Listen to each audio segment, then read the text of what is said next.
Right now it is soldering the LED to the head, still heating, and you can see the temperature here.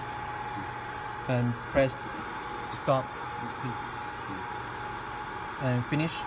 And after you check this properly finished, and then you can press the stop, and the head will goes up.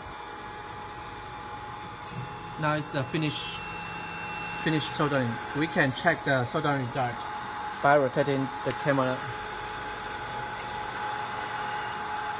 and you can see it from the camera, and you adjust the camera a little bit to make it clear.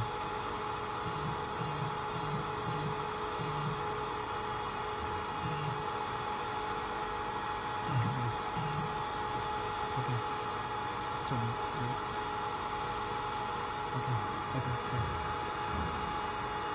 Now you can see this LED has been soldered. Although it looks different from other LEDs because we are using the different LEDs for this LED because we don't have this LED available at the moment. So we are using this tool for demonstrating. Now, so this is finished for the soldering.